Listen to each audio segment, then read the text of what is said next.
জাহাঙ্গীরনগর বিশ্ববিদ্যালয় শিক্ষার্থীকে ধর্ষণ চেষ্টা এবং হত্যা চেষ্টার ঘটনায় ক্যাম্পাসে বিক্ষোভ হয়েছে। অপু ওহাব সেখান থেকে যুক্ত হচ্ছেন।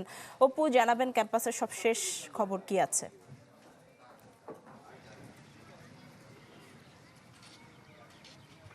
নিশি, আজকে শিক্ষার্থীদের প্রতিবাদ কর্মসূচি মূলত দুটি কর্মসূচি পালিত হয়েছে। একটি হচ্ছে অবস্থান ধর্মঘট, আর একটি হচ্ছে সাংস্কৃতিক কর্মকাণ্ডের মধ্যে প্রতিবাদ। সাংস্কৃতিক জোটের পরিবেশনা ছিল, এইমাত্র শেষ হলো সাংস্কৃতিক জোটের যে পরিবেশনা। এখানে তারা রয়েছেন, একটি সুন্দর একটি নাটিকা পরিবেশিত হয়েছে।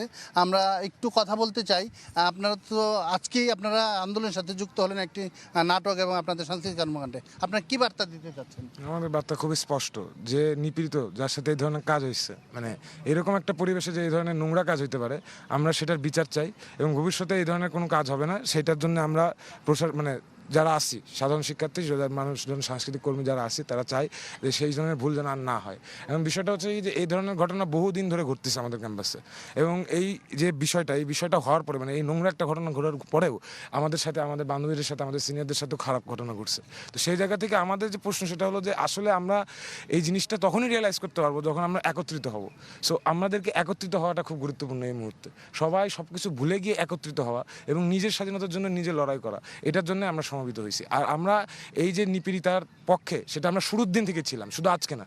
আজকে আমরা সাংস্কৃতিক কর্মী হিসাবে আমাদের যে সাংস্কৃতিক মাধ্যম, সেটা দিয়ে আমরা আমাদের নিজের আত্মপ্রকাশ করেছি, এইটুকুই। ধন্যবাদ আপনাকে।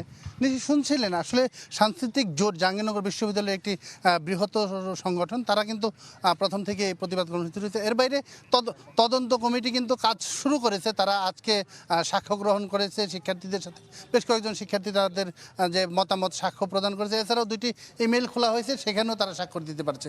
তো সব মিলিয়ে বিশ্ববিদ্যালয় প্রশাসন যেমনটি তদন্তের কাজ করছে এবং আন্দোলনও।